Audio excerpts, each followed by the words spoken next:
Okay, everyone, we're here today to announce and share with you that we have filed our complaint in the Ismael Lopez case. It took us a long time to get everything together because it took a long time for us to learn all the facts that we believe were necessary for us to be able to file a good complaint that will protect Claudia Linares and the Lopez family.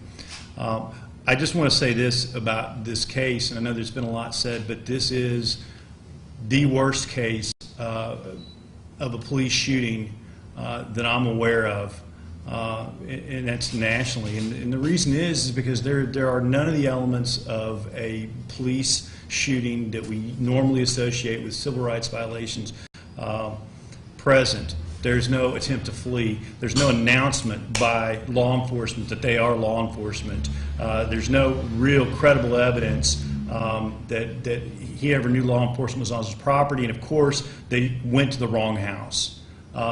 You couldn't be any more innocent than to be at your house at night in bed with your wife and your dog where you're supposed to be. And in a split second, all that was taken away by members of the Southaven Police Department in their official capacities, wearing their badges, pulling their issued guns, and it's an unbelievable tragedy. Is still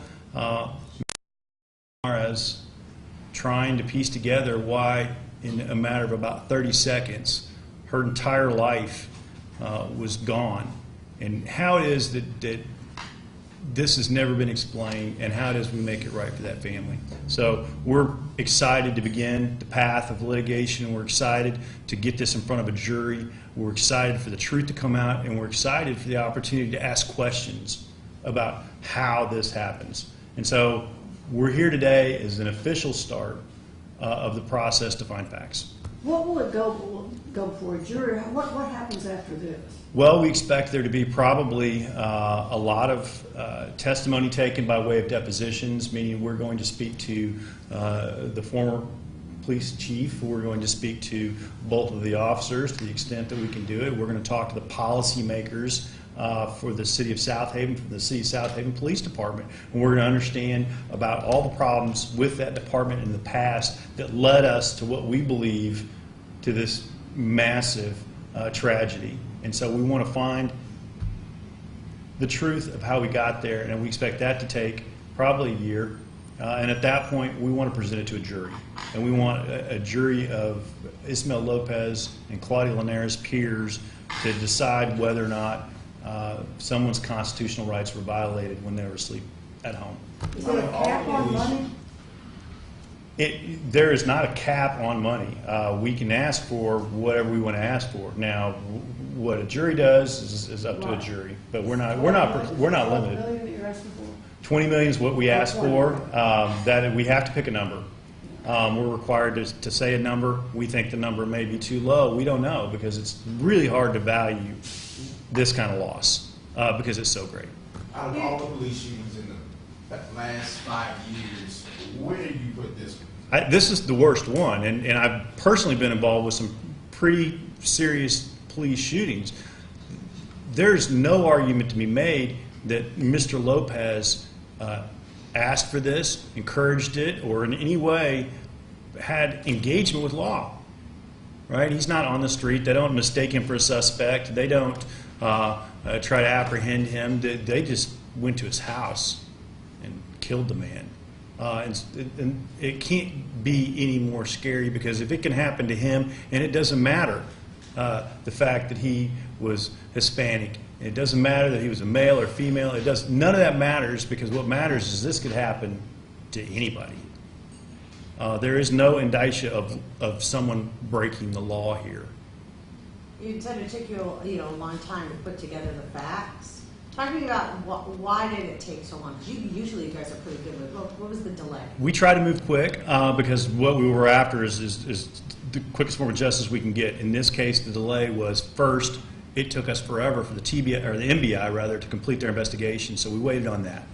after the Mississippi Bureau of Investigation completed their investigation. Then we waited on John Champion, the district attorney for DeSoto County, to make his presentation to the grand jury, so then we had to wait on that. After the presentation was made to the grand jury, we had to wait more because we waited on information to come from, and they wouldn't give it to us. We had to get a court to order the facts, just the real basic answer. So we didn't have information on this for a year and a half while they worked through the process that ultimately led to no results. No indictments, no disciplines, no terminations. So we waited for a year and a half for nothing. But we're here now. Does that make any difference that there's no indictments, no, John Champion said, hey, it was a good shoot, whatever he said? Well, John Champion didn't say it was a good shoot. They found enough to present it to a grand jury, so they thought that something was wrong there. And does it make a difference? From a micro level, it absolutely does, because now there's one option left to get justice for the Lopez family, and that's us. There's no other avenue left to hold people accountable. This is civil, so do you have to prove as much? Our burden of proof is substantially less than a criminal trial. In a criminal trial, it's beyond a reasonable doubt. Here, we just have what's called a preponderance of the evidence, meaning it was more likely than not that the civil rights of Ismael Lopez were violated when the officer shot him in the back of the head. Besides monetary damages that you guys are asking for, do you hope that anything changes? Like, I know that you guys mentioned that there wasn't adequate training and that there was a mentality of shoot before and then ask questions later. So do you hope something changes there? If this doesn't shake up the way things are done, just real simple, basic procedures like knowing odd numbers and even numbers are on a different side of the street, like if this doesn't change the way we interact or shoot or announce ourselves as police officers, if this doesn't change something, I don't know what will. You mentioned about a year before you might see this go to trial. Any idea about when this might how long a trial like this might take to a point where you finally get a resolution? That's up to a federal judge. What he'll do is set a scheduling order. Our experience is generally cases like this, it's going to take a year, year and a half by the time we bring experts in and do all the work we need to do to make a court record. And then I would expect a trial to be another couple of weeks long after. So it still might not be till 2021, for instance, before something happens. That's like this. more than a safe assumption. Yeah. What do you think with the information from the NBI? This is pretty much closed and shut case. Well, we have enough inconsistencies within what the NBI investigation revealed versus the statements of the officers about what happened that night that we think that there are real problems for the other side. From what you've seen, there was no evidence in any of the investigations that Ismael Lopez had a rifle in his hand that he was sticking out of the door. Is that right? It's actually impossible. The rifle was 8 feet away from his body. There was no fingerprints on it. There was no blood on it. We always admitted that there was a rifle in the house. It was found on the couch 8 feet away from him.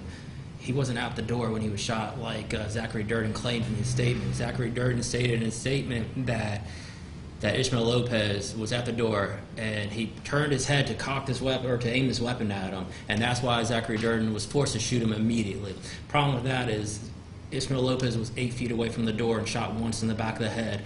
And Mississippi Bureau of Investigation said that door was never even open. Said it was open 0 to 3 inches, if open at all.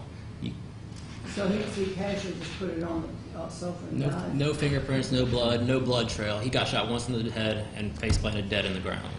He was not a threat at all. If anything, does this play a part in violating his First Amendment? Well, it implicates a lot of constitutional amendment violations. Coming to mind is fourth, fifth, and sixth. His Second Amendment right, it should not be implicated. There hasn't, that I'm aware of, any allegation that the carrying of the firearm or the owning of a firearm in a house in Mississippi breaks any kind of law or encourages any sort of police activity.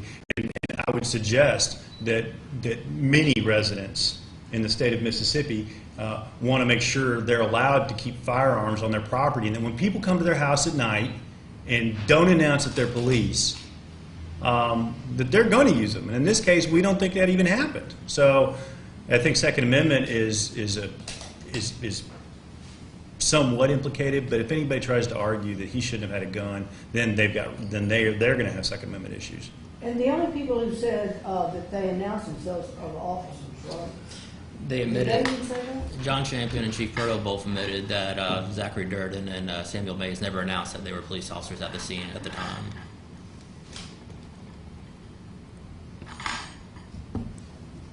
That was one of the first things that what Chief Purtle and District Attorney Champion stated.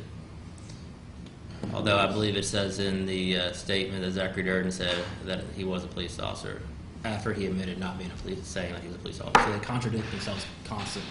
There was also a man that was in the house next door whose windows were open and heard the encounter, and also clearly denies that he had any indication that the law enforcement was on the premises. One of these officers had already, I guess, resigned from the police department. Do you think it would be as easy to get in touch with him, speak with him about this case, as it would for the other officer that's still with the Southaven Police Department? No, we think he's compelled by the same subpoena power from the court as an employee, and we think that all we have to know is his whereabouts, and we're going to learn that if we don't already have it, and he'll get served and he'll have to participate in the process. We've in the past had cases where police officers were actually in prison, and we've traveled to the prison, and so we'll do whatever it takes to get his testimony. Did the shooter quit? Is he the one that quit? Correct. Yes. Well, they both shot. The one that shot and killed Ismael Lopez is Oh, they resigned. both shot, okay. Samuel Mays shot Coco the dog twice. Coco wasn't phased. Coco was a tough dog. Thank you very much. All right.